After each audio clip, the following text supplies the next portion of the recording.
set this up to go to your channel?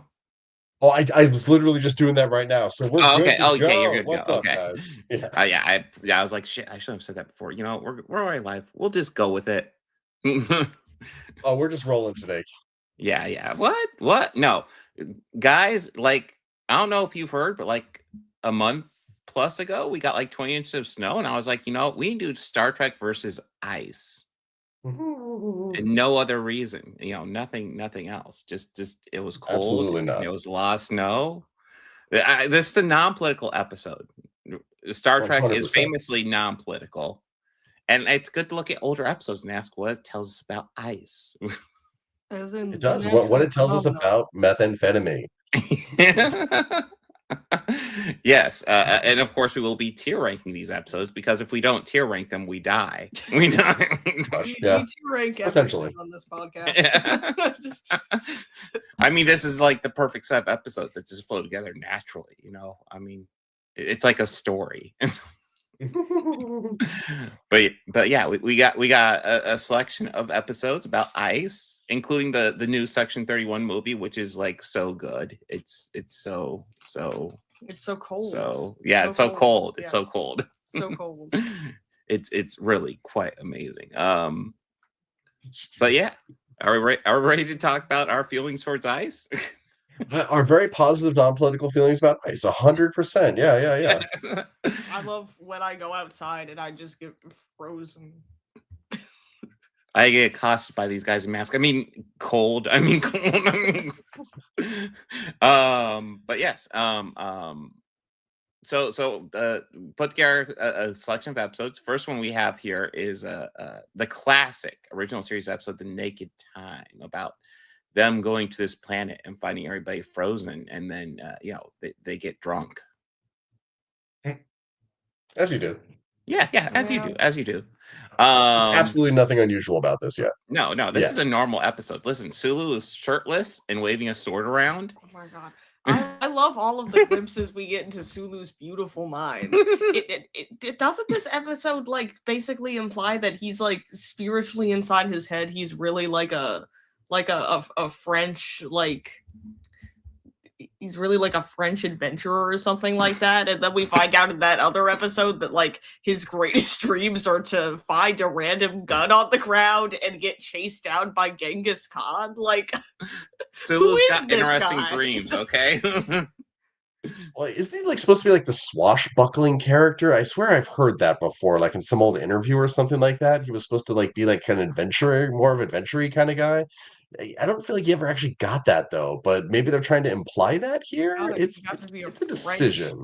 Yeah, he swashbuckler got in it a this bit one. here. They should have had him swash more buckles.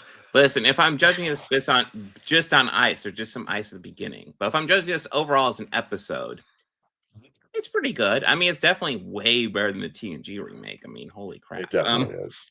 But yeah, this is actually a fun episode. It actually gives you a little bit of character work for our people besides our main three, which I actually kind of appreciate. Not a lot, mind you, but a little bit. You know why he's Well, that goes a long struggling way, though. with this illness so bad? It's because he's not Irish. That's true. That's true. And as we all know from that other episode, Kirk's secret dream was to be beaten up by an Irish guy. It's just the way it is. The other episode, There's a by lot the of way, judgment coming from you guys here. I mean, this is just Star Trek here. But yeah, no. If I am tier ranking this as an episode, as a nice episode, it's not great. But as an episode, probably an A. I think it's solid. I'll give it an A. Yeah. Lindsay, what do I you mean, think? like the Spock scene alone, where he's like crying and like slapping himself and just trying to get a hold of himself. Yeah. Like, not only is it just a really well acted scene done in mostly one take, which is super impressive, but it really does tell you a lot about Spock pretty early on in the series. That like these things really do matter to him, but he's not emotionless. He struggles with his emotions, and it really it sets up that dynamic that defines him for the entire series. It's really well done. Yeah. Yeah. So A. Yeah, definitely. Yeah. Honestly, strong Okay. A. Put it an A. And then next up, because this one, you know, this is about ice.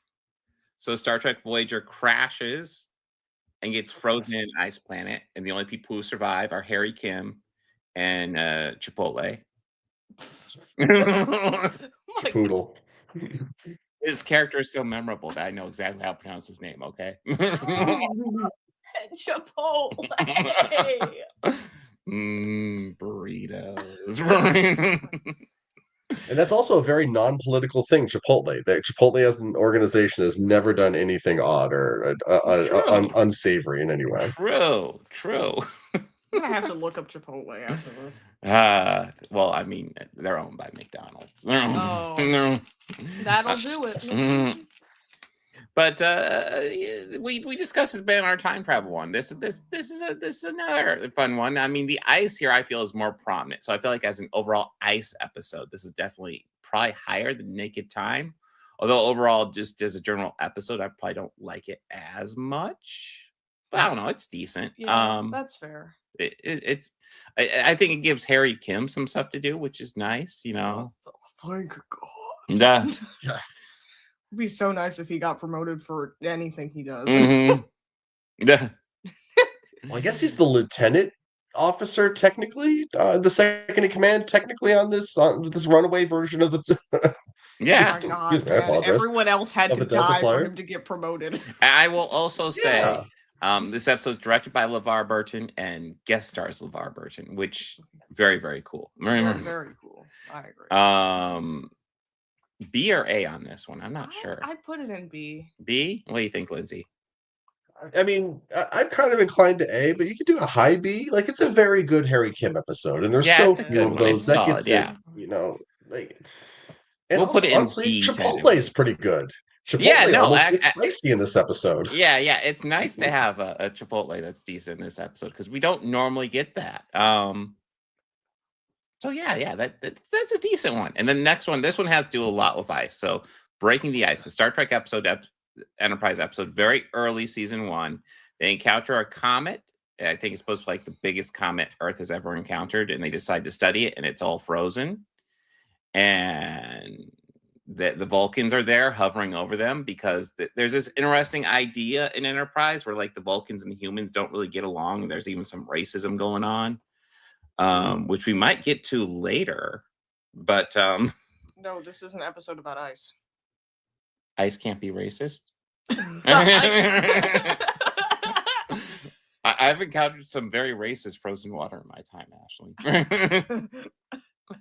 The act of becoming ice is actually racist because it's that water saying, "No, I will no longer be liquid. I will be a solid because I am better than the rest of the liquids." That's just twisted. Exactly. That's It's just trying to separate vested. itself from everyone else. They think they're better. You Mm. know. Well, Nate, we actually did a stream about that a while ago. we We did. did. Yeah. That was Cisco. spoilers, Ashley. Spoilers. Oh wait, I thought we decided the best captain was Lorca. Lorca is the man. I mean, how he's from the mirror universe and just fucks people up. It's great. he gets things done. I legitimately can't even remember who that is. I feel like a fake Star Trek person. He's the captain in season 1 of Discovery. In season 1 of Discovery. Yeah. Played by what? Jason Isaacs? Jason Isaacs, yeah. Oh, Yeah. that guy. Yeah. Obviously the best captain. I'm sorry. Well, listen, everybody knows the best captain is actually Jellicoe. Okay, so I'm just saying. It's funny, like Anyways, we joke, but he actually did have massive impacts on that show.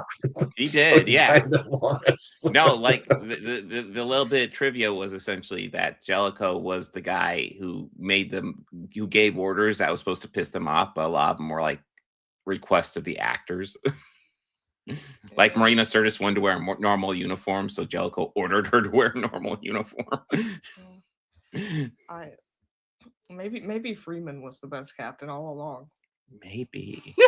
Or maybe maybe hear me out. Maybe it was Archer and his intense racism towards Vulcans. I love that you bring that up because I think this is a great episode that deals specifically because of how it handles Archer being a dick and racist to fucking. Oh yeah. So like Yeah.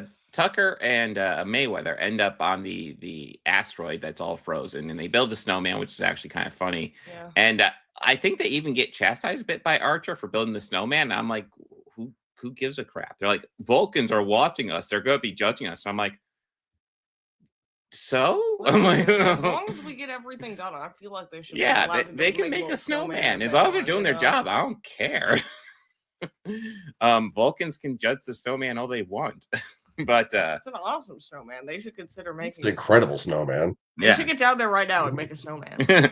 But they reach this point where they're supposed to leave the comet, and they end up falling down, and they're trying to use their tractor or tow cables. Essentially, Enterprise has tow cables. They don't have a tractor beam, and they're not able to get a hold of the shuttle. And T'Pol suggests, hey, you know, we can contact the Vulcan ship and ask to use their tractor beam. And Archer is like, pretty much like, no, we will get them ourselves or they will die, essentially.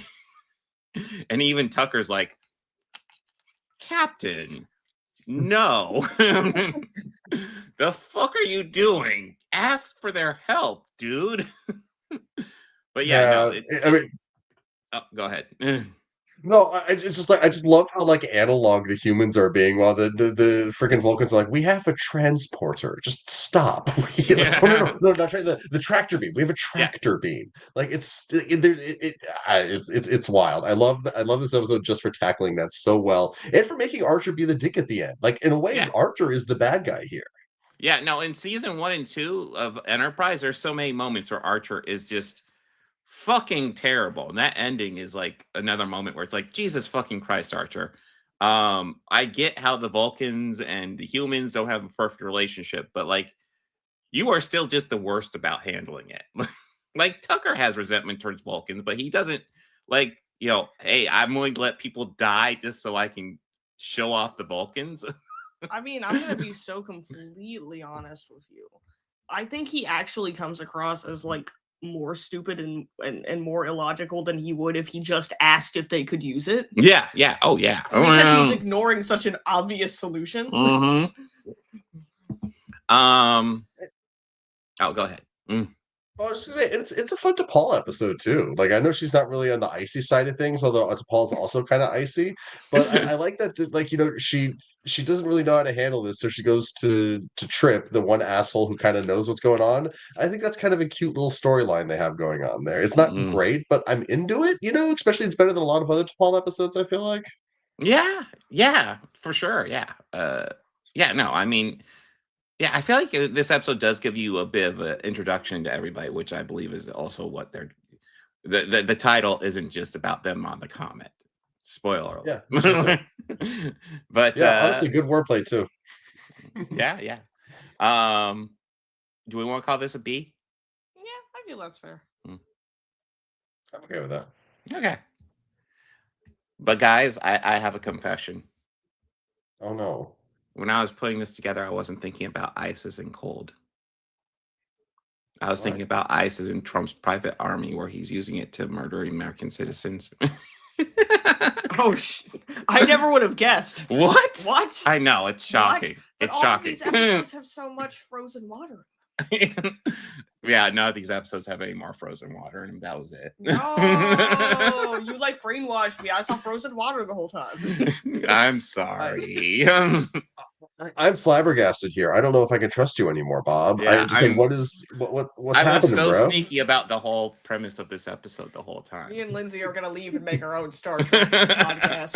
And it'll be about frozen water every stream. Yes, we love frozen water. Yes. No. The idea was more to look at older Star Trek and kind of ask what these episodes say about ice. Obviously, ice was before all these episodes were made, well, except for the one at the end. But that's almost like a bonus.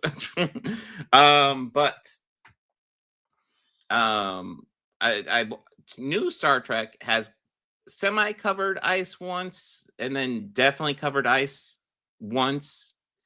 When they definitely covered ice, it was in Star Trek Picard Season 2, when Rios was captured by ice and held in an ice detention camp. And they literally do that, and then they let him go, and they don't do anything else with that storyline. And it was baffling as to why they even brought it up. I don't know what the fuck they were thinking. I I mean, the obvious step was that ice is bad, but then they don't do anything with it. So it's like, what was the point of this at all? But of course, it's Star Trek Picard season 2. What do you expect? Yeah, and I was very glad that we made the decision to not have to rewatch just because we've had to watch Picard season 2 way too many times with this show. Oh yeah, Oh yeah. my goodness. Well, no, I have not been. Well, I watched it once, but I'm not rewatching it. I might introduce it, but I'm not rewatching it. We have not rewatched it every time. No, we watched it once. We watched it once, and we were like, never again. Yeah. Anything I think I watched it twice. Oh God, I'm sorry. Anything we need to re-remember about that season, I'll just read the synopsis on Wikipedia. It's fine. And I don't even think it's quite the worst Star Trek season. It's close. It's not quite, in my opinion. But what do you think is the worst Star Trek season? TNG season. I knew it. TNG season 1. He's always talking about bad. TNG season 1. Oh my God. I'll be going about my day and he'll be like, you know, Ashley, you know what they did in TNG season 1? Like they were so racist. The Ferengi were so bad that season. But oh yeah, and the other time would actually be in Starfleet Academy. So Holly Hunter's Captain Ake, she essentially separates a son from his mother. I was imagining like so you know sad. I was imagining like the astral like element, you know. It's a time travel thing, okay? I mean, a star. Even I forget what a star is. The astral element. Yeah. But I was imagining like the literal sun in the sky, and I'm like, I gotta separate this from my child. It's like, well, it seems like a reasonable reaction. But essentially she quits Starfleet after she does that because she's ashamed, and she's ashamed of the organization that did that. And then the only reason she returns is because Starfleet vows to never be like that, that they're reformed after Discovery came back and helped put them back together. Okay. So yeah, they kind of somewhat tackle it there, and then they directly tackle it into Picard, but even though they're directly tackling it, they don't do anything in Picard. So I would actually say Starfleet Academy handles it better. Because actually they're I need to watch Starfleet Academy. Like, I need to just ignore. I mean, not that I'm listening to the internet, but I keep hearing very good things about it. The internet discourse about it is so fucking frustrating because everybody's nitpicking the stupidest fucking things about it. The series is decent. It's got some meh episodes. And it's got some really good ones. So far, I want to say episode 4 and episode 8 are like really good in my opinion. Yeah. And then there's some decent stuff in there too. 6 was pretty solid as well. Guys, she sat in a chair funny. It's not a real TV show if someone sits in a chair funny. Well, you know, my issue is there's too many fucking fat chicks on that show. This is ridiculous. This is the discourse behind Starfleet Academy. I'm like, are we fucking serious? Are you trying to tell me there's a gay Klingon? What? What? This is messed up. It's really messed up. But getting back to our ice focused show. First, I'm kind of down to talk about gay Klingons. That sounded kind of dope. Like I'm into that. Like, let's be honest, Worf and Martok, they were at a lot of time alone on those starships together. Oh, they were. But getting back to ice, we got some episodes to look at where we can examine what they say. First one up is Return of the Archons. This was actually up for, I was considering this for the fascism episode, but in some ways it kind of works better here. So essentially, they go to this planet, as the original series often does. They go to a planet filled with aliens that look exactly like humans. Yeah. Yes. But this is a planet being run by this supreme ruler called Landru, and he pretty much allows the citizens to just go insane during certain intervals. I suspect this episode was partially the inspiration for fucking The Purge, because like the citizens will just go insane and just like do all the crimes in the world for a little bit, and then everything will just calm down. And essentially they get to do that as long as they continue to worship him. I always find stuff like that kind of funny because like me personally, if we just suddenly had like no laws Yeah. for like a night or whatever, you know what I'm doing? I'm heading to the nearest video store and I'm picking up all of the movies that I've ever wanted to see. just download them illegally. It'll be fine. It's legal now. But what are our thoughts on Return of the Archons and what? Well, I love that you brought up the Purge connection specifically because there's an in the episode they describe it as a festival if I'm not wrong, right? Isn't that how they call it? Yeah. Mm-hmm. That seems familiar, And then there's a Rick and Morty episode that's a take on the Purge, and the aliens in that episode also call it the festival. So it's just like it's just this big circle of just like legality of crime and stuff for a while. I thought that was interesting. But also, I really like the intro to this episode. I definitely want to call that out. Like, it's Sulu in a red shirt, basically, running away from these big spooky guys with these big spooky sticks. And they're like, we can't move, otherwise the transporter beam won't be able to get us, which was hilarious because that's just how they did the effects with transporters back then. The actors literally couldn't move otherwise they were doing the entire thing. So poor Sulu's just standing there like, as they poke him with this stick. And it's kind of horrifying in that kind of overly simplistic 1960s way. I was into it. This episode's fun. I don't know if the payoff, I feel like I kind of drifted towards the end a little bit. So I don't know if it's like a strong ending of an episode, but it's a great beginning. No, here's what I will say about this episode. I think it's a solid premise for an episode.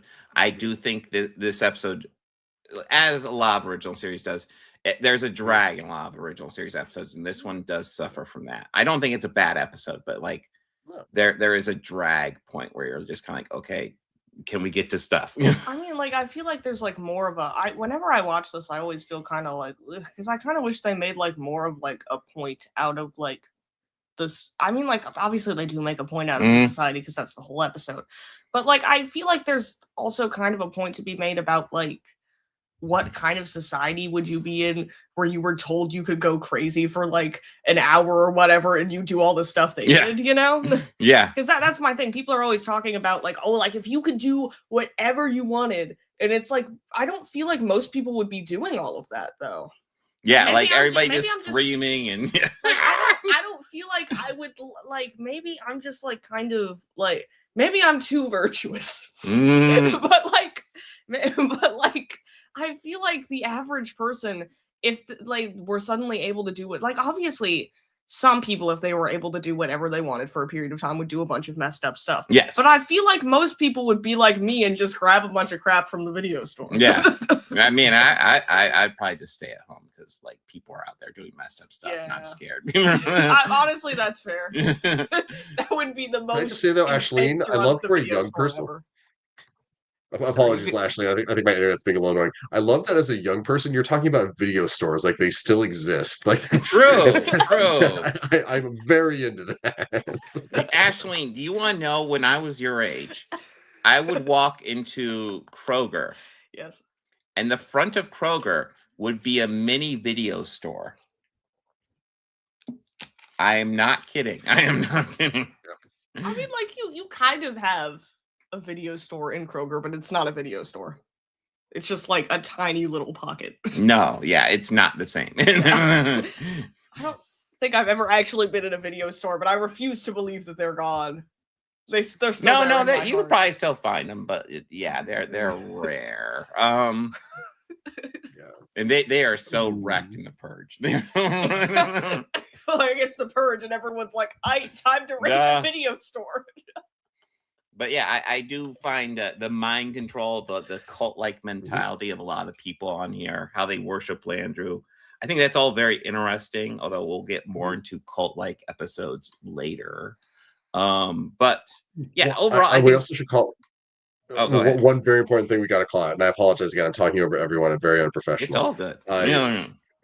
The fact that so much of this like mind control that's going on is just people not really having the concept of, oh, I can say no to that. I'm allowed to disagree with this. Like that was fun. That was a very interesting take on these types of ideas. Yeah, like Kirk literally just tells these Archons no, and they're like, "Wait, what do we do now?" Like he said no. How do we respond? I'm trying to remember this this might be the first episode where Kirk talks computer to death.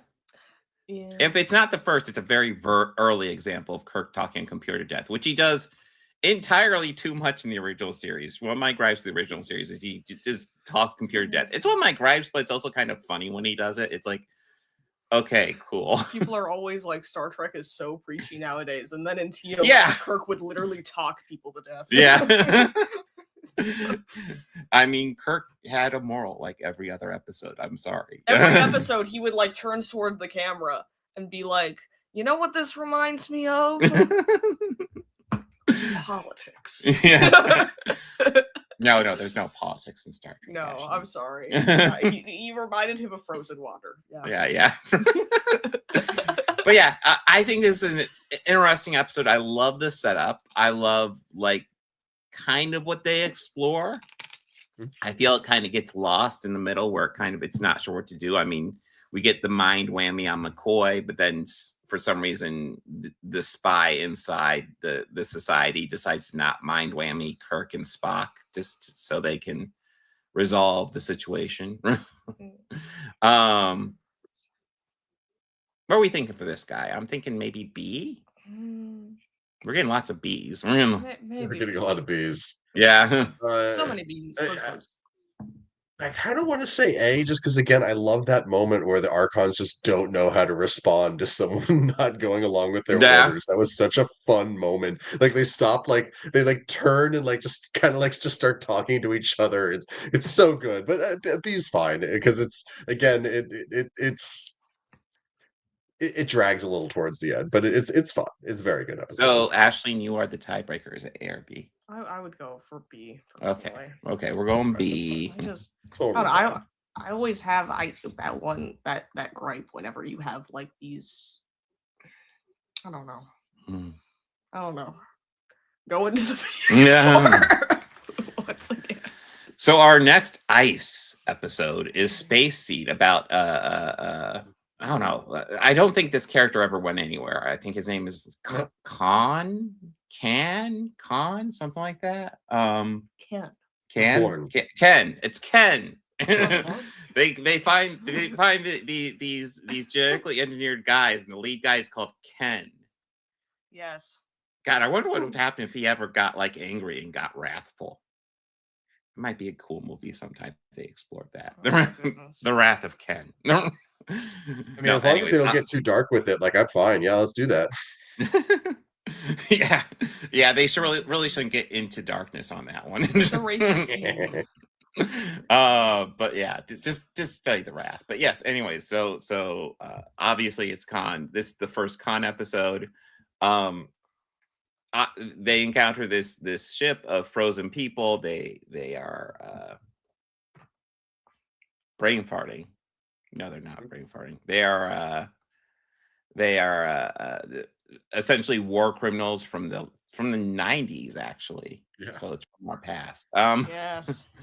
Remember when all that happened? Yeah, that was a wild time in the 90s, guys. The eugenics wars were crazy. Every time we watch this episode and they talk about the eugenics wars of the 90s and how like what isn't there like a thing where Khan was supposed to be like I don't remember if he was like the dictator of the world or just the dictator of a very large chunk of the world. Mm-hmm. But like every time they talk about that, I always turn over to Dad, and I was like, rough childhood, huh? Yeah, it was rough.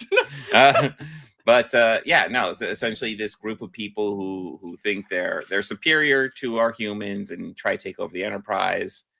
And what I think is kind of interesting about this is like, yeah, to a degree they're smarter, but like, are they really? I don't know. I do find that I think this is kind of a cool episode, kind of sexist as the original series is, but it's kind of a cool episode. I think Ricardo Montalban is great villain role. I get why Nicholas Meyer watched this and said, "Oh yeah, we're going with that." My thing with the whole plot line with him and the lady that I don't remember the name of is that my thing is like you can have like stuff like that like in a story, but you need to do like some work to make it work and make sense, and they just like weren't doing any of that, Yeah. Oh yeah. Well, like, I mean, it's just kind of poorly written. The relationships in fucking Star Trek, one episode relationships were always rough. Yeah.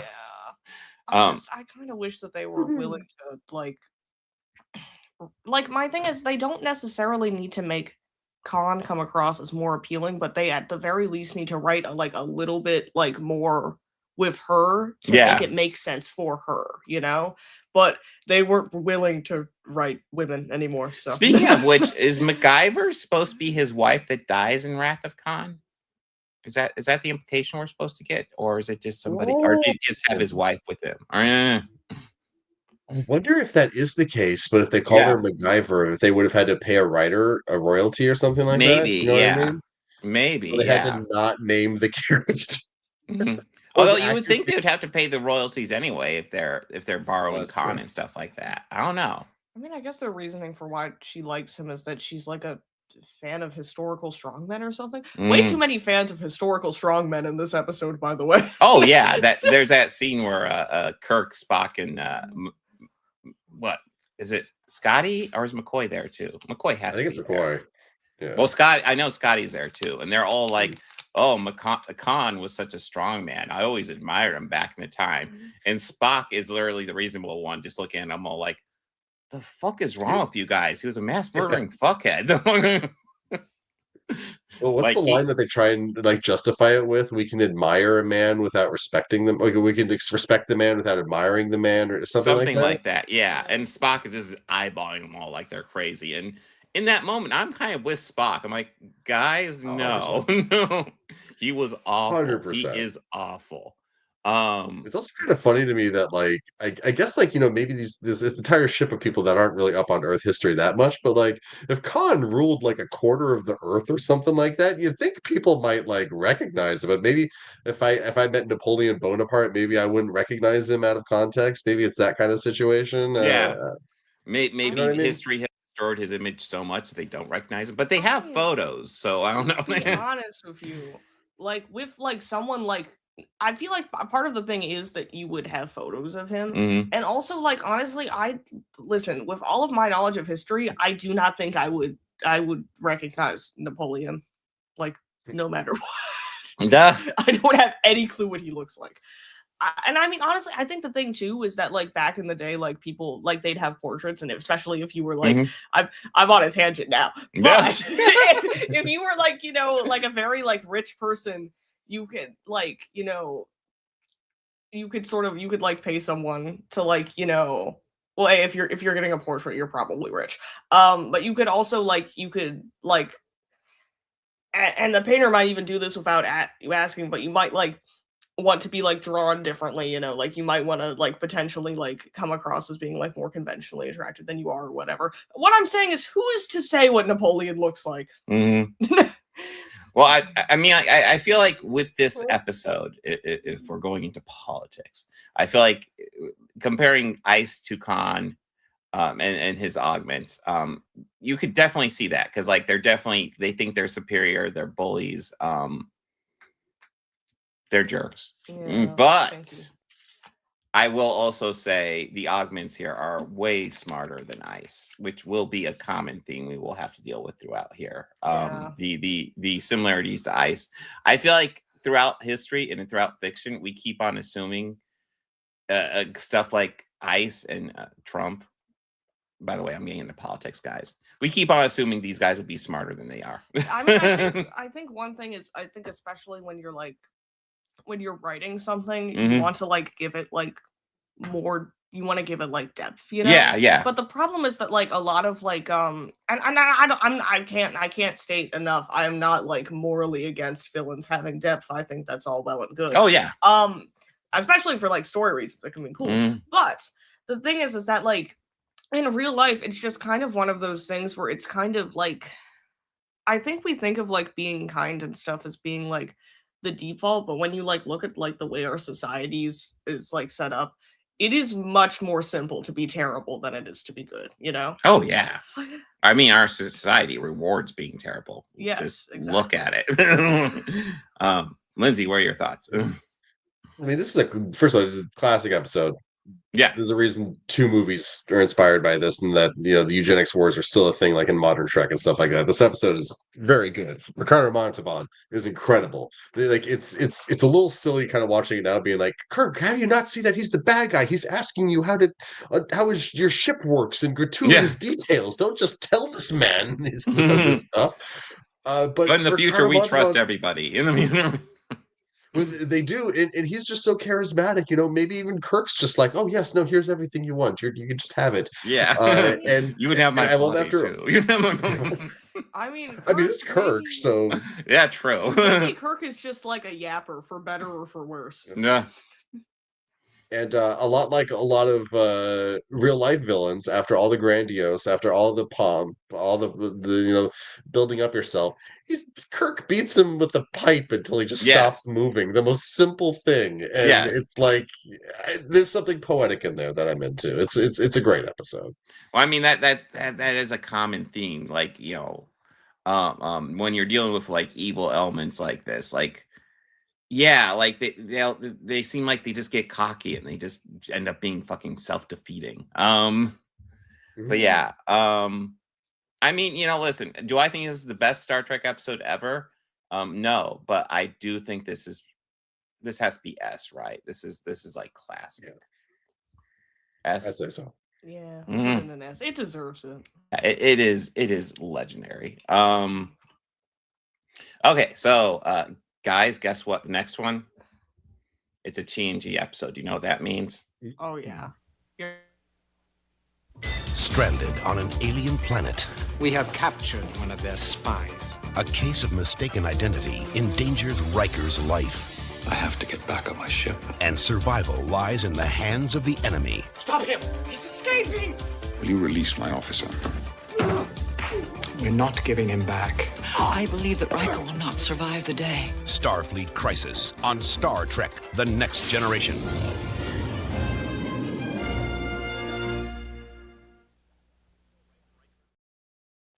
I'm sorry. I You had to pull love the music those. out of it, didn't you? Yeah, I love those. I love that they include those on the Blu-ray remasters, and they're so cheesy and dumb, and I love them. So They're great. they're so 90s and early and late 80s. They're Yes. really great. I've watched a few for fun since our last stream. They're so good. Yeah, they're hilarious, and I'm gonna try every time we talk about at least, I guess, a TNG episode. I'll be able to dig up a decent quality version of one of those. Be like, ha! But Where's our first HD time- DS9? Yeah. I wish you see. That's why they need to remaster DS9. They need to remaster DS9, then give us all those little like teasers for Deep Space Nine. I want them. Right. But First Contact, the episode, not the movie. Did we watch the movie? We need to watch the movie now. Oh, yeah. But guys, we're just gonna pause the stream. We'll be back in 2 hours. But no, the episode. So Riker is undercover on an alien planet. Essentially, the alien planet is close to going warp speed, and they're essentially doing reconnaissance, trying to figure out how best to make first contact in a way that will work with the aliens. Unfortunately, Riker gets captured, and they're quickly able to figure out that Riker is not one of them. He is an alien. And this causes Picard to accelerate first contact and reach out to one of their scientists and try to make peace. And unfortunately, there is, I don't know, there's lots of elements to this episode. So there's a scientist who is like, thinks this is really cool and thinks we should talk to this Federation. But then there's the leader who comes off as kind of like a centrist, where he kind of leans toward the scientist. But there's also this other person who is clearly a conservative, who is just like, this alien is evil, we need to stop them.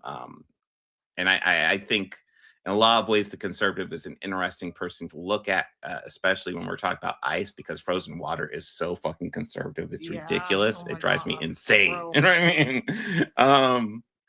But yeah, We're gonna the- get over these frozen water jokes. yeah, it's gonna go on forever, guys. It's the best thing.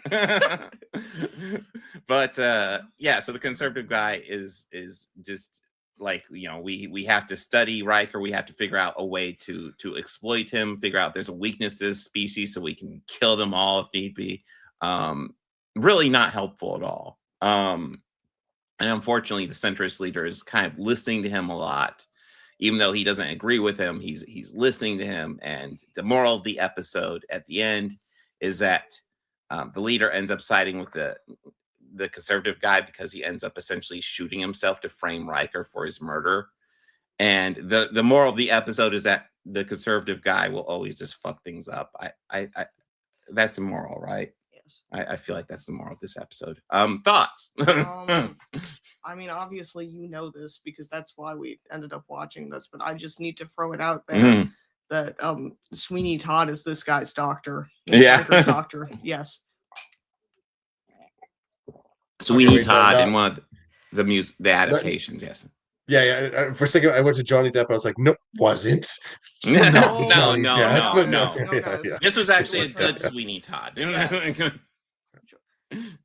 But yeah, the guy who plays the doctor, who I didn't bring up, but yeah, he's one of the guys trying to protect Riker. But yeah, he is Sweeney Todd. Like, I want to say that performance was like, it was in 2001. He was the second actor to ever play Sweeney Todd in the musical. Okay, so and he's so good. It was like 10 years later. So, Cool. the performance we Okay. saw was 10 years later. I don't know when he started playing. When Sweeney he Todd. started playing Sweeney Todd, I believe it was in like the very early 80s. Oh, okay, so he was Sweeney Todd when he did this. Okay, cool. I mean, he wasn't. I don't think he was still playing Sweeney Todd at the time. I Well, think that was in a break, but he had been Sweeney Todd at that point. But thoughts on this episode? I like that we're kind of sort of the POV for the aliens for a good chunk of it, and so Yeah. then it's like then the next gen crew starts coming in. I think that's kind of a cute approach to doing this kind of story with First Contact. I had not seen this one before actually, and so when you first put First Contact on the list, I'm like, really? Yeah. This new Frozen Water is it really that political? But sure, it's a good movie. But then you clarified the episode. I was like, oh, okay, so yeah. But I like this one a lot. I think the main moral of this one is always make sure that your phaser is set to kill and not stun, because otherwise, that guy might have gotten away with it. True. yeah, that was the thing that brought him down. So he has Riker shoot him with the phaser, but it is set to stun, so he is fine. But yeah, and I think it's also kind of wonky because Riker is really beat up in this episode. He's like near death, and like he's half death, and like he somehow got his phaser and shot this guy. What? Yeah. It's not the best story ever. But yeah, no, I think this is an interesting one. I do like this one a lot. Yeah. Although I have to ask, I think we're well into the time frame. I'll go ahead and say it. Was Riker raped this episode? Kind of. Okay.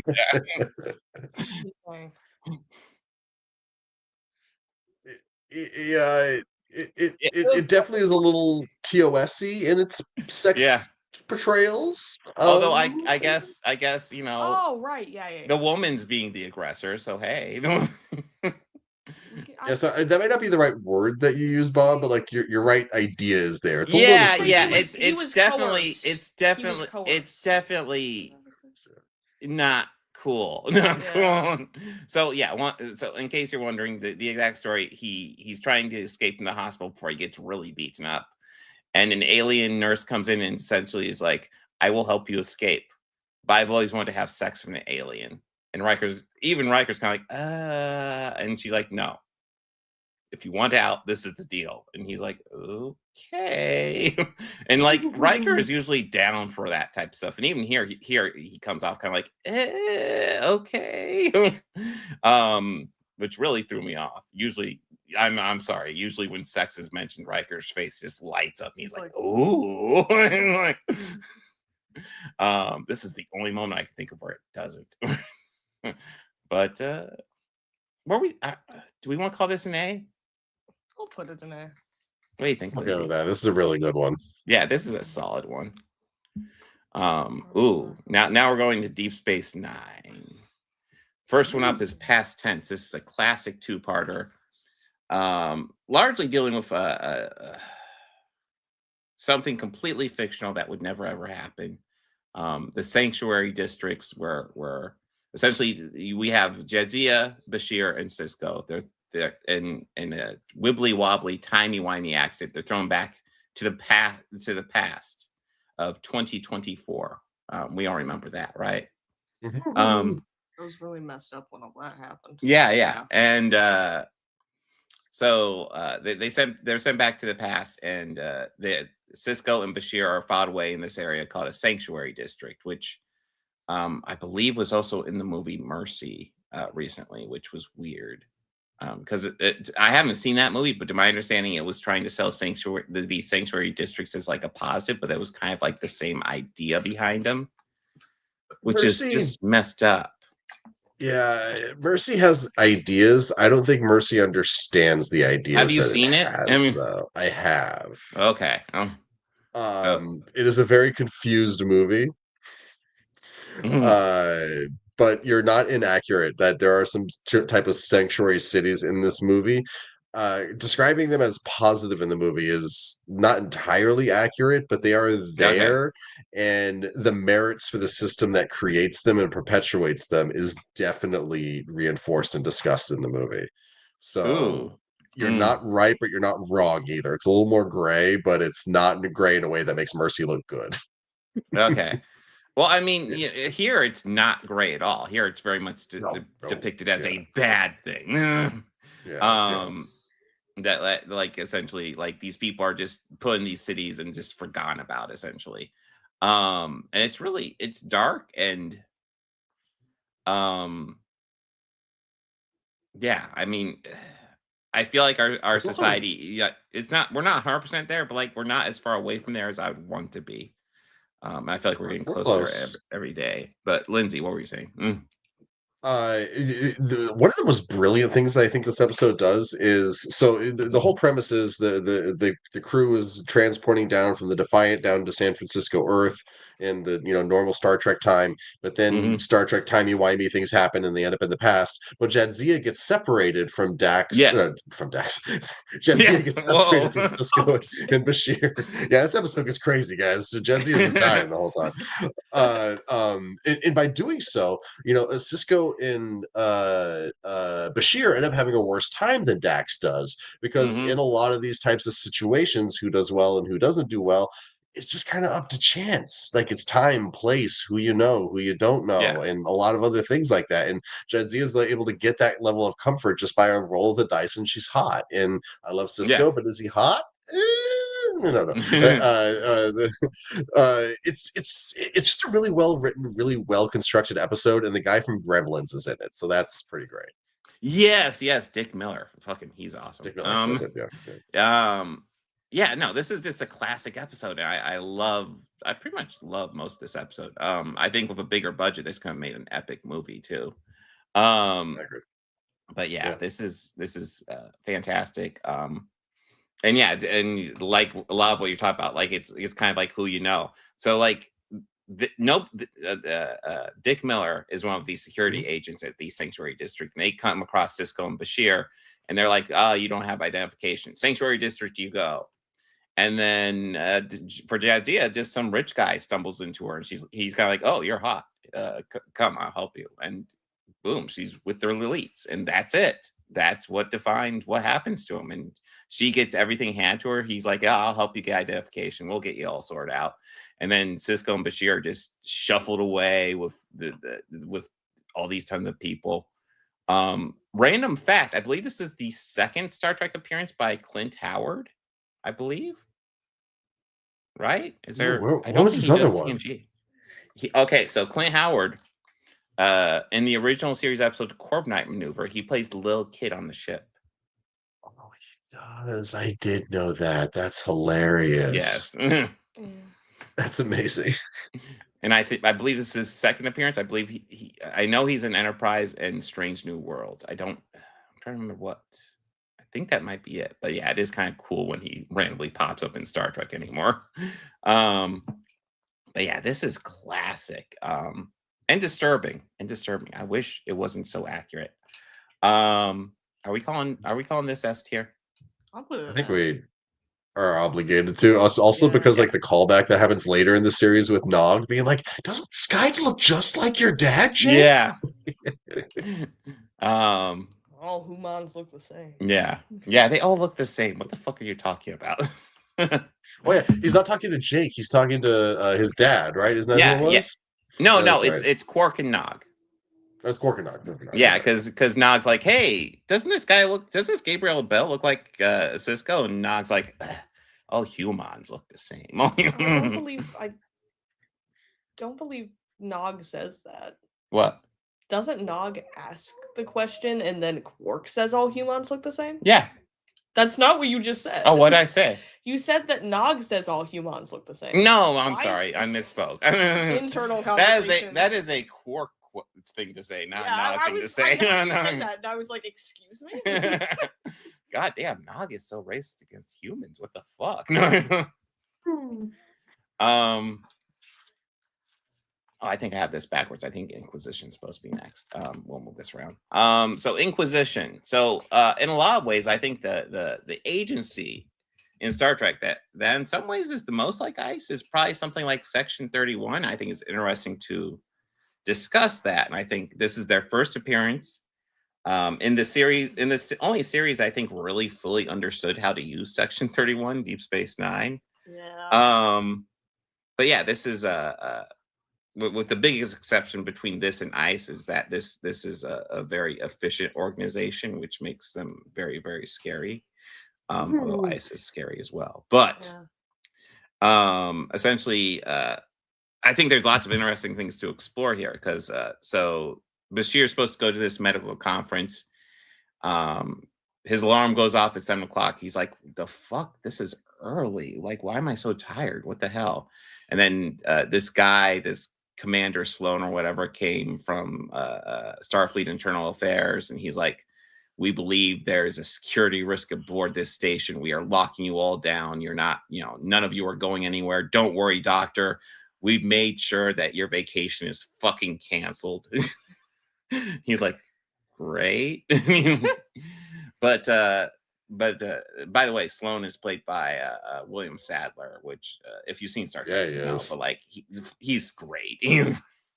But he's pulling aside all the senior officers to talk to him. When he pulls aside Bashir, he is like just like the nicest fascist you'd ever want to meet. He's like, oh, dude, we're fine. We don't actually think there's anything up. We just, we're going through the procedures. We're just, dotting our I's and crossing our T's. We're fine. Is there anything I can get for you? Actually, we'll help you out. We're great, by the way. And then O'Brien does a little engineering stuff, sneaks a message to Bashir, and is essentially like, okay, I was just grilled by Sloan for 2 hours. They are after you, buddy. They want everything they can get on you. And Bashir's like, but he was super nice to me. And he's like, he is not nice to you. But yeah, so and I do think some of the stuff this episode explores is how so I guess jumping a bit to the end, it's revealed that they're all essentially doing an inquisition, as the episode title implies. They're trying to figure out Bashir actually is a Dominion agent or not. They decide that he's not, but like part of what they do is when he goes to sleep for his medical conference, they beam him aboard a holodeck, and all this is a hologram. And they are essentially, part of the thing they do is they limit his sleep so he's exhausted. It's kind of semi-torturous what they do to him. Maybe semi is not the right word. They're kind of torturing him where they're fucking with him and really fucking with his mind here. And I think this is like, and this is what kind of drives me nuts, and we'll get to it when we get to the last thing on this list, because the last thing on this list is just going to be us making fun of something, I suspect. But Section 31 is really set up as like this really like dark, evil organization in the heart of Starfleet, which I think is a cool idea to explore, which Deep Space Nine does decently well. Enterprise hints around it, but doesn't ruin it. But we'll get to it a bit more. But what's everybody else's thoughts on this episode? I've been yakking for a moment, but I think this is a cool one. I know it's good. Yeah, and it's also funny to me that like I think there's only 3 episodes with Sloan William in it Sadler. in DS9. Yeah, I looked it up. Yeah, He's very memorable. And yeah, Right? As he should be. He's William Sadler. He's an incredible actor. This is a very good character for William Sadler, where he's Oh being the yeah. nicest dick you'll ever meet in your life. Like that's just perfect casting right there. But it's Hmm. like 3 episodes, and people are still obsessed with Section 31. Some 31 odd years later, Yeah, yeah, it's exactly.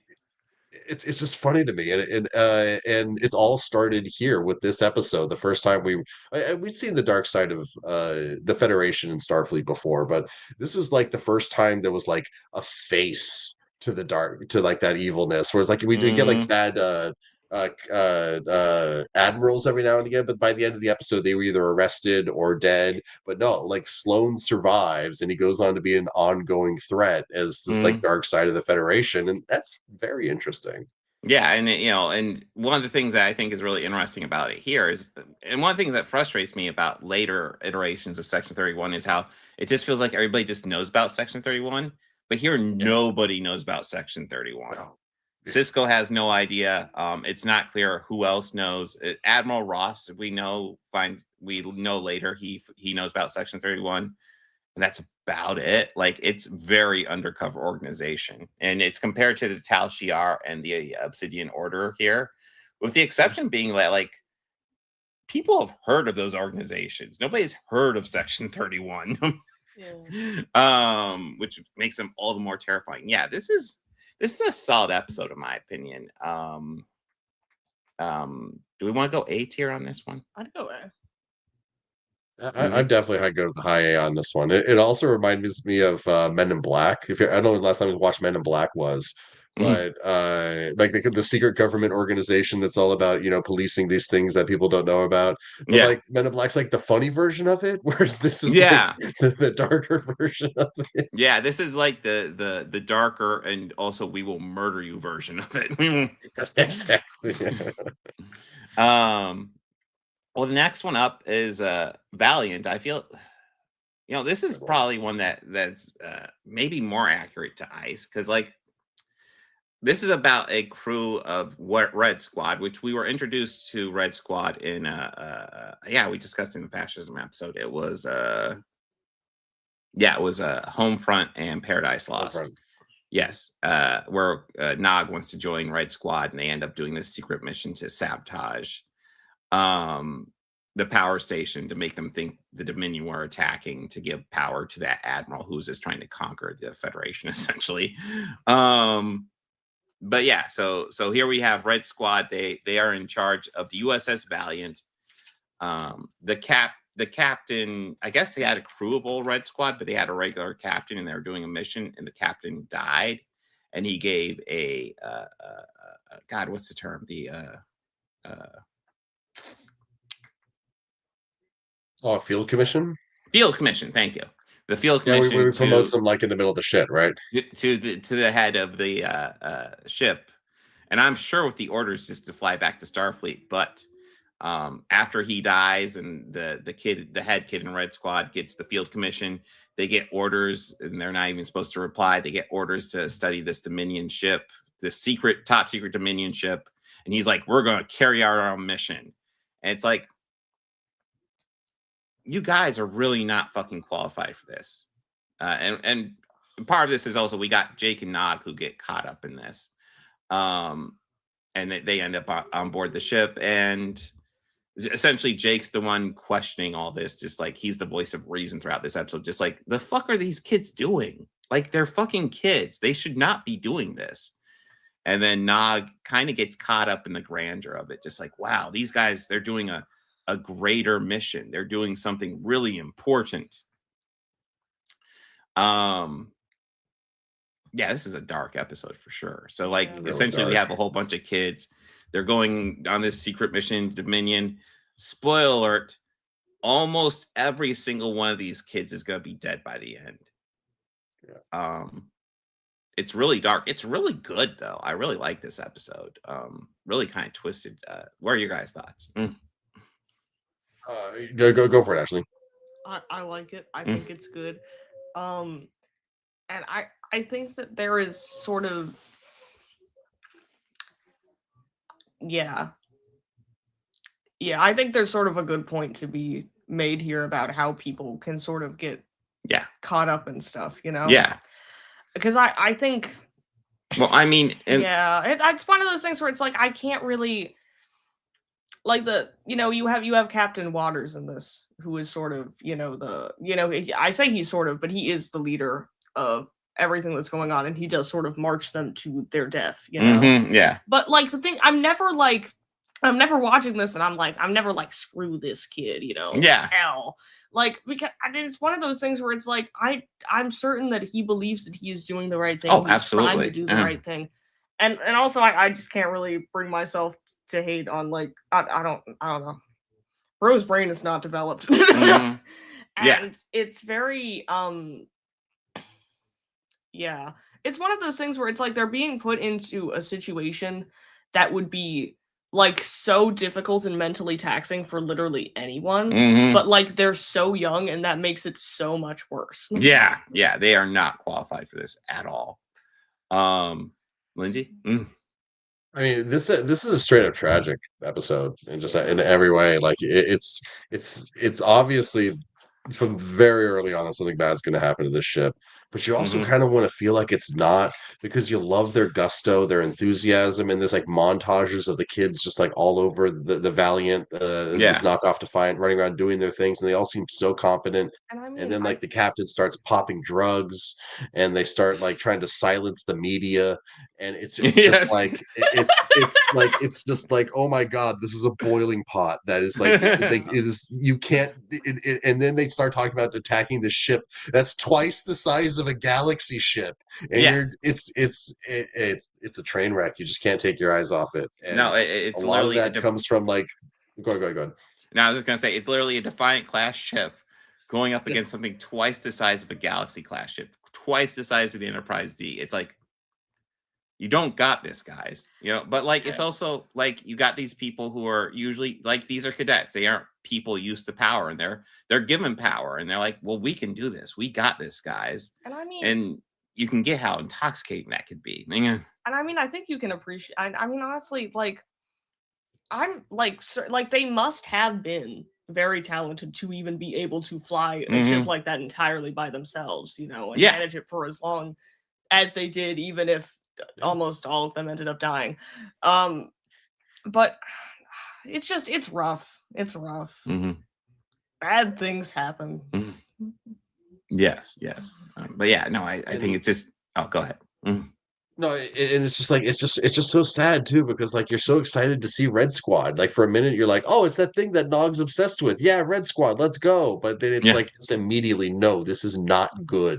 Yeah. It's a really good episode. It really is. And like they talk about how they wanted Nog to be the character that carried injuries forward in the series. After, Yeah. with his leg and stuff. But I think he got injured here too. I feel like this was Oh, a yeah. big episode for Nog's development. I think especially because he very obviously kind of looked up to Red Squad in a sense that he wanted, and he kind of idolized them a little bit, and he wanted to be like a part of that, and then he kind of does get to be a part of that for a moment, and then basically like almost everyone dies. you know? Yeah. He gets a taste of it, and then it's like then it just blows up, and then you get the moment where like because there's one Red Squad member who survives this besides Jake and Nog, and she's still idolizing the captain, and Nog has to go to her and say, listen, he might have been a great man, but he was not a good captain. That's a hell of a line. That's a really good line. Yeah. Because like, yeah, a good captain would have said, okay, let's set course to Federation, maximum warp. 3.2 at maximum warp. Maybe that makes you reconsider things a bit. But Yeah. I love that little ongoing thing. Like our ship's kind of crippled. We can't get max warp. I thought that was a cute running thing. Yeah. Anyway. Yeah, it was. Yeah. But yeah, this is a good one. Finally an apolitical stream. This is true. But I mean, you can see like what's interesting about this, like if we're going to talk about ICE, how like you can get people who may not have a whole lot of power, and you give them a taste of power, and you see how intoxicating that is. You can also make an argument that like giving these kids. Oh, sorry. Go ahead. Oh, a definite S. And one last Yeah. point for why it's icy is because, Ice gives guns and authority to random jackasses that don't deserve it. And I'm not saying Red Squad was a bunch of random jackasses that don't deserve it, but they were kids. And so Yeah, they got in over their head and I bad would things say they happened. don't The same. deserve it. I don't even. No. Yeah, that's not the right word. But Yeah. they get in over their head with the power that they're given, and something bad happens. S work for you, Ashley? Yeah, I was gonna say yes, actually. Yeah, it's a good one. Listen, and next one we have up here is Covenant. I don't know if I'd quite say this is like S tier, but like this is an episode that I feel like is aging well, and I hate that it's aging well. I mean, Says a lot about us, doesn't it? Yeah. I mean, I think it's very relevant because the way it kind of features this kind of I guess I'd almost say like cult of personality, Mhm. around Yep. a political figure, and Yep. we totally don't have anything like that going on right now. No, guys. no. Don't look outside. So Major Kira ends up like one of her like she meets up with one of her old friends at the beginning of this episode, and her old friend's like, hey, doesn't he drug her or something? I'm trying to remember. It was a moment since I've seen this one, but It's also been a moment since I've seen this one because we forgot to watch it. yes, but So this was have you fun. seen it recently? I did relatively recently Okay. because I remembered I was kind I of meant to watch it during and it I a little forgot, bit. and I was like, no. Oh no, it totally worked out. I tried to watch this after work one night, and I got most of it, but I did rewatch it to refresh me a little bit because it had been a long shift and I was a tired boy. I like how this one begins, where it just seems like a very happy little moment with Kira and one of her old friends. Star Trek DS9 is so good at like being like, here's a character we've never met before. Look at how good of friends they are with the character that we Yes. know very well. And then suddenly she's not on DS9 and she's on MPAC Nor, which is one of my favorite locations in DS9. I feel like I almost want to wish we were there more, but then it would kind of ruin it when we were there. It's one of those kinds of situations. I do think it's fun that they set up they set up this plausible reason to reuse the DS9 sets, except it's not DS9, and I think it's kind of fun. You can see Deep Space Nine in a whole different framing. The way that's like upside down is always great, or like off kilter whenever we see MPAC Nor. It just is like something is wrong with this place. It's great. But yeah, Kira's brought here by one of her old friends, and he's in a cult, and he is in a cult of Bajorans who are worshiping Gul Dukat and the Paw Wraiths. And Gul Dukat has set up this cult of fucking personality.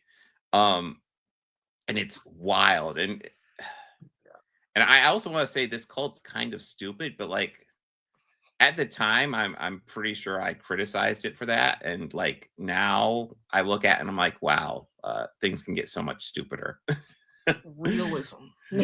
I mean, I just remember watching this, and like there's this couple, and they're not allowed to like Dukat Gate has to give this couple permission to procreate, and it's like, all right, cool. So he gives them permission to procreate, and then the baby is born, and the baby is half Cardassian, and and there's an obvious solution since there's one fucking Cardassian on this fucking station. No, it couldn't have been him. Okay, it was the prophets, bro. And Dukat just goes, it was symbolic. It's a miracle, and they all just go along with it, and it's like, oh my god. Guys, listen, your baby is a metaphor for peace between our peoples. Yes. Your metaphorical baby is so awesome. No, this episode is it's wild. Well, I think my favorite part about it though is just like, well, one, it's a Dukat episode, and anytime you have a Dukat episode, it's going to be great. And but like the fact that it's Dukat just trying to talk his way out of every problem, and he's doing a good job of it. Yeah. But then, like the moment the cracks start showing, like it all just falls apart. It's fun. Well, I Who doesn't mean, love a cult of personality? yeah, cult of well, fortunately, we don't have to worry about cult of personality because that doesn't exist in real life. It's a fictional thing Exactly. made up for the show. No, I'll be blunt. Like, if I were to trying to think of a Star Trek character, I think most is most similar to someone like Trump. It'd probably be Gul Dukat. Yeah. With the exception, with the big exception being Dukat is much more charming and much smarter than Trump. And which makes the fact that this dumb cult that he makes believes everything he says, and the fact that and knowing that Trump can actually get the same thing makes this way more believable. Like, in whatever issues you have this episode, it is aging just disturbingly fucking well. Also, may I say that I think that you may have noticed that most of the episodes from our section on fascism, in this non-political Frozen Water episode, Yes. we're from Deep Space Nine, and Deep Space Nine I feel like does a really good job at handling this topic. Mhm. Oh yeah. Yeah. And Dukat also doesn't have bone spurs, so that's a vote in his favor. Yeah. Well, he does have a spur in his butt in that one episode. Remember, That is he's in true. the cave? Yeah. But yeah, I like this one. I think it's good. I think like you could make like some critiques about it, but I feel like my thing is it's become kind of real in a way. Yeah, it really has. And the ending is wild. So like he's essentially they're going to drink the Kool-Aid at this because obviously it was inspired by that. Yeah. But yeah, obviously it plays much differently today. And but anyways, they're all going to take these drugs and die and be brought to the Pa race, et cetera, et cetera. And of course, Gul Dukat has a pill that looks exactly like all the other pills, but of course his won't kill him. Yeah. But my thing is, I feel like I could very easily see us having a Kool-Aid incident today. Oh and yeah, that's very frightening. But anyways, yeah. So he loses his pill, and he's trying to figure out, wait, which one's mine? And then one of the people is like, oh, don't worry, here's one of the pills, and just handing him a random pill, and he's like, I don't know, wait a minute, wait. And it's like, It's yeah, also this really guy is tragic, so too. full of it. When Kira's friend takes the thing, and he's just Oh, like, "Why yeah. would you do that?" And he's just like, "Faith." It's like, He's it's too, like he's too far down the hole. Yeah. yeah. That's the thing about playing with people's hearts and emotions and their faith and beliefs like that, where it's like it's not really easy for someone to kind of snap out of it sometimes, Mm-hmm. and they still want to believe in the thing that had brought them comfort or had made them feel like more than just a bag of meat. And it's good writing. It's such good writing. This is what I and the fact that it's so late in the series too. Like I always forget exactly when Gul gets into when Dukat gets into all his like culty stuff. Mm-hmm. But I forgot that it was this late into the series, which makes sense. Yeah. Oh yeah, but yeah, it's like I said, it's an episode that like you could argue that it's dumb, but like the way the real world is played out, it's shown that like this is accurate. In fact, like in a lot of ways, it's smarter than it plays out in the real world. I mean, maybe we could argue the real world is dumb. I think there's a fair argument to be made. To quote another famous Star Trek character, Yes. Mark Twain. Yes. My favorite Star Trek character. I can't get over the fact that we just have Mark Twain as a character. And it's not a hologram. And he did a good job. It was a decent. it was a decent character, yeah. But yeah, the paraphrasing because I don't remember the exact quote, but like, truth is truly stranger than fiction because unlike fiction, truth isn't required to follow any logical consistency. Essentially, it was something like that. But yeah, the world can just get fucking dumb, and there may not be a clear explanation for it. In the chat, Jaybird is actually absolutely right. I was wrong about what I just said. Season 6 ends with him getting possessed and That's killing right. people. Yeah, So yeah. And obviously this is after that because it's Esri. So I'm just a silly person who clearly needs to rewatch all of DS9. Thank you for making me see Need the to do light, another Jay rewatch. Bird. Yep. Need to do my annual rewatch. Throw it down. I'm slacking. Which is why they need to remaster it. Jesus Christ, it's such a good show. I want to see the teasers for Deep Space Nine. Come on, guys. God, yeah. Deep Space Nine is a show that's aging like a fine wine, for better and for worse. But yeah. It's so good.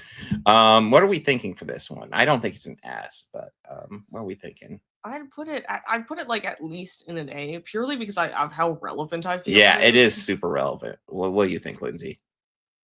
I mean, and just because I don't think we talked about it, the reason I wanted to put it in S is Ducat's obsession with the Bajorans. Like, I love you guys. I love you all. True. You don't understand all the things that I do for you. And Yeah. he's just being the worst person ever. I mean, he is his own believes biggest it. fan, just like Trump. Yes, You know? yeah. Mm-hmm. Um, And just like Trump, he believes it. Like in his soul, Yeah. I think Oh, in yeah. some ways he thinks like I am the hero of Bajor, not the killer. Like Yeah. Yeah.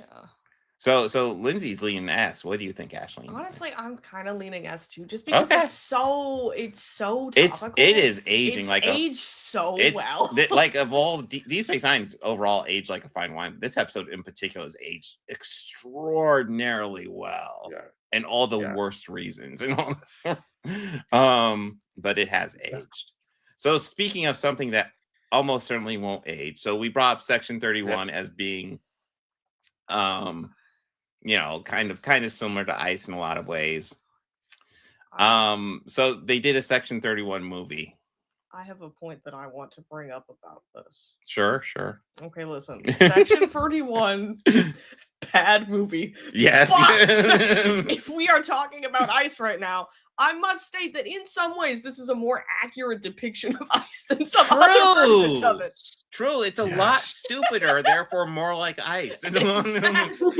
You were talking about how you felt like the people in Deep Space Nine, they were like, you know, like they were like ICE, but they're like more efficient. And I was like, maybe like the real ICE was Section 31 actually. Like, You know, Right. so This movie's terrible. so I just know that the real members of ICE are like walking around each other, and one of them gets mad at the other, and they just go, "I will piss in your suit." I know that that's happened. I know it's real. that is a line in this movie, by the way. Oh God. So Okay. real quick. So this is just a really bad action movie. I would get into plot, but like, is there a plot? It's Like, not good. I also, like, for the record, I know I just like kind of like jokingly almost praised it, but also I must say that I'm kind of like morally against taking the shadow icy no. like group of people that does all of these like terrible things in the Mm. name of the Federation and stuff. I guess technically not in the name of the Mm. Federation because they're technically not associated, but they are. And then making just like some like silly, supposedly supposed to be like almost like cool action film about them, where they're all like where they're all like kind of like I don't know. I don't like it from a moral perspective, and it's also just bad as a movie.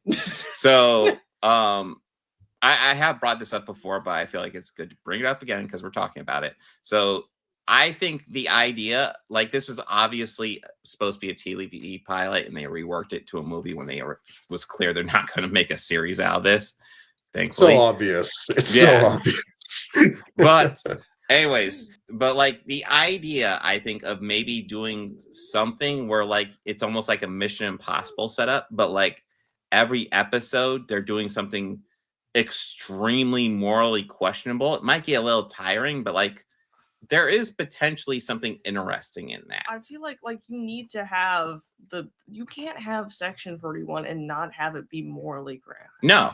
Well, I mean, it feels like they just want to do a Mission Impossible thing, but in the Star Trek universe. Listen, And it's like, okay, fine. But that's not Section 31, Listen, guys. Just saying. I That's not understand that the people were just like, you know what the people of Star Trek want?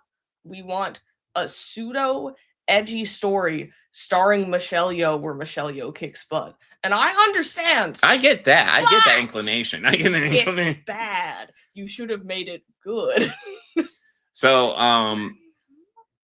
I think this is bad, but I will also admit I don't hate watching it because like for me there are elements of this there where it's just so bad it's kind of fun. I felt like it's not Spock's brain at all, but like I felt like we could laugh at it when we watched it. I felt like we could laugh at it for like the first 15 minutes to half an hour, and then after that it was just like, bro, are we still doing this? Yeah, after that my brain's kind of shut off. I'm like, okay, yeah, I'm so detached from this story.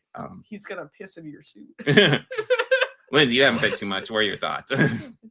So this movie fails on so many levels for me, but I think like, the most egregious thing, I got twofold. One, in the first 5 minutes of this movie, we find out that the Mirror Universe is run like the Hunger Games, and that a representative from every part of the Federation. I don't even understand how this society functions. I'm sorry. So like we're gonna take all the kids out into the woods. Whoever proves that they're the most morally corrupt and crazy kid just gets to be the emperor automatically. What is this? So here's the question: is it Hunger Games or is it Battle Royale? These are the questions. Battle Games. Serious. Hunger Royale. Bro. But yeah, and that's how they determine the emperor. And it's like, wait, this society functions by throwing all these kids into a battlefield and have them fight to death, and then that's the emperor? What the fuck? They had gone with the thing that they did in like other Mirror Universe things, where it's like you have to sort of like kill like through the ranks and stuff like that. Because I feel like that kind of makes it more interesting than they just take all of the kids in the field and whoever proves they can be the most morally corrupt gets to be the emperor immediately. Yeah. Like, where's the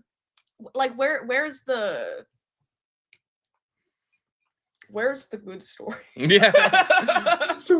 Well, that's the thing. Like, so that's a bad idea to open your movie on, especially because well, here's the real thing that pissed me off about the beginning. It's like 15 minutes of people just expositing at each other. Yes. We're done with this 15 minutes. Showed us the Hunger Games that resulted in an emperor, as opposed to just sitting around talking about it. What I love about the exposition is they do that whole exposition at the beginning, and then they cut to modern times where I didn't even realize it was Jamie Lee Curtis doing this, but Jamie Lee Curtis does a voiceover where she explains, like, gets us all caught up with it again, and I'm like, oh my god, stop! Oh my god, insane. The way that she was like talking and stuff, I was like talking to Dad, and I was like, I feel like I'm in a video game intro right now. Yes.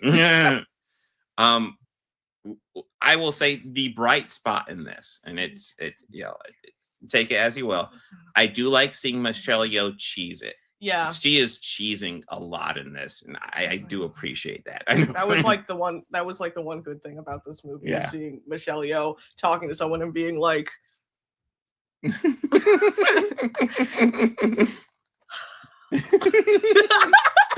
it's like she at least understood the assignment. She's like, oh, this is crap. I'm gonna have fun. This is crap. God, yeah. So like they're going on this secret mission, and it turns out there's a mole, and they have to figure out who the mole is. And it's like here's the problem with this whole storyline. We're finding out where the mole is. I have to give a shit about any of these characters. To actually begin to wonder about who anybody is and who's the mole, I have to care about any of them. And I fucking don't. I always knew that the mole would be the I'll piss in your suit guy. Yeah, no, he was a front runner for me, but I was also not caring. I just did not care. Okay, whoever. I almost want to say I kind of liked the Chaos Goblin. What was her name? Rachel Garrett or something like that. Like, she was kind of interesting, but like also she didn't really do much. The captain of the Enterprise C, so we can see her future. That's where I knew that name from. I spent the entire movie going, like, why does Rachel Garrett sound so familiar? Yeah. So we get to see her die in a much better episode. Yeah, this sucks. Yeah. The plot twist was so bad too. I saw it coming from a mile away that it was going to be her childhood friend that she killed. Like, I was kind of surprised they. Right? Like, they spent like 15 minutes setting up that like it was just him and her, and it's like, well, okay, so that's gonna be the main villain, and then they are like, oh no, we're just moving on from that. It's like, okay, he's gonna come back, and it's gonna be so forced. When he faked his death in front of her, I cackled so hard. Yeah. He was all like, no, you've taken the poison. No, we're 2 as 1, and I was like, ha ha ha. Yeah. And also, So I know this is very red letter media of me, but I am so goddamn tired of Star Trek movies being about super weapons and revenge. It's every single one of them except for like I think Star Trek 5 and 6. I think those are the only Star Trek movies not about revenge or a super weapon. It's insane to me that they well, keep doing that. 4, Four. Which one's four? Which one's the whales. Yeah, I was about to say four is that we have one about whales. I'm trying to Okay, so it's think. not directly about a super weapon, but it is about a super spaceship with a weapon coming to Earth, and it's like blowing stuff up and making tornadoes and stuff like that. So, So they can talk to the whales. but they can't talk to whales. So that's And then yeah, I guess like Star Trek 3 is about the Klingons going for what they think is a super weapon, but like it kind of works a lot better in that one, even though like that's not the best one at all. But like it works better because like our main crew isn't going for the super weapon and almost don't care about the Klingons. Klingons are almost just an obstacle as they're trying to get Spock's body. That's all they want. But yeah, Well, easily worst Star Trek film potentially. Yeah, I mean there's some duds in there. I don't know if I'd consider Final Frontier vastly superior. I will say I think I'd probably get more bored during Final Frontier. Final Frontier is just like nothing really happens. Yeah. I think this is its biggest crime. It's got this incredible setup of let's get to the heart of the galaxy and meet God, but then just nothing happens. And the Lawrence Luckenbill, the guy who plays Cybok, he's solid, and I think he works like a Vulcan villain. Intriguing. Okay, what are you gonna do with this? Not a whole lot, by the way. But so this is S tier, right, guys? Yeah, it's S as in shit. We need to put an extra. I feel like we need something in the lower tiers, so I guess we'll just throw that into D tier. It is The Section quite 31 fucking tier. bad. Yeah. Oh my god. Oh yeah, no, I didn't Yeah, think about that. a lot of ways, yeah. Bird. Yeah, Covenant is in a lot of ways a better version of Final Frontier. It's kind of exploring that idea a lot better. That's a good point, actually. Yeah. Now, I will say overall, I think Cybok's probably a bit more moral than Dukat, but yeah, I think you make a good point, Jay Bird. But yeah, that is kind of our little mini stream we want to do before we dive into Klingons. Because we got a Klingon episode coming up, which is going to be epic, and I think will be really interesting because I like watching them in the production order. I think is great, which we've been doing pretty well.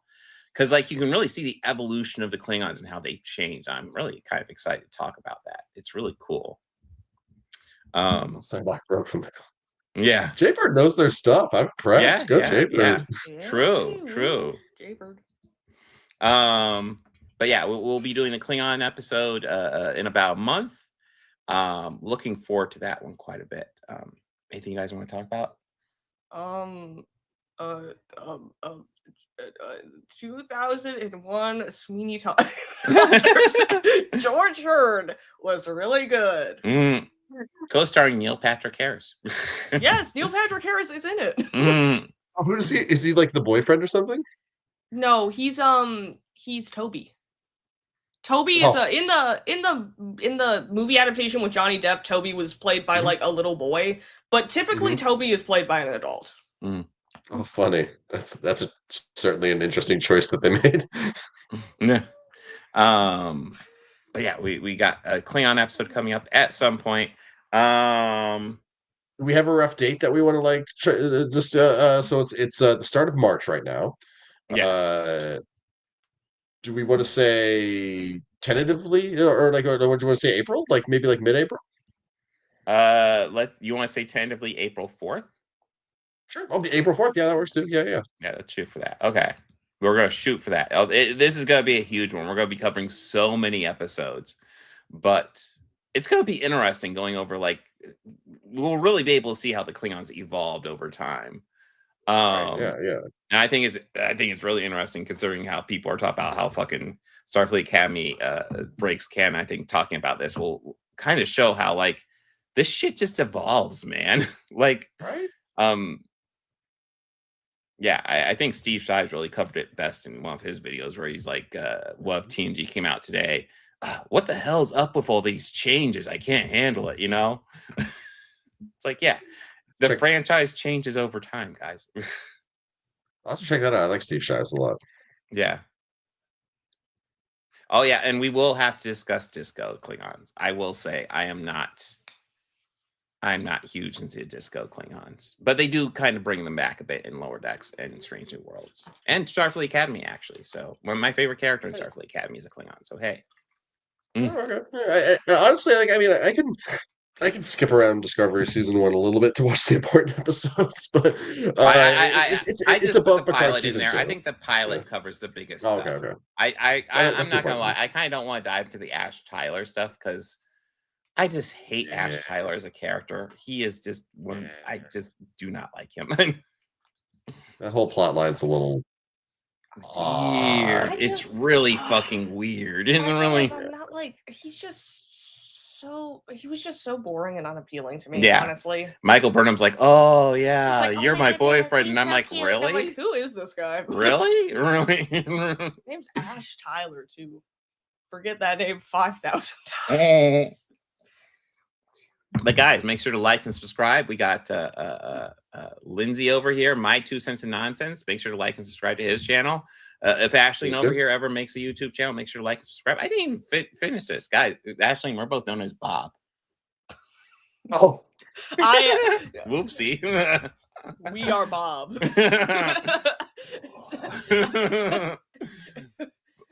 Assimilation is inevitable. Oh my God. Oh my.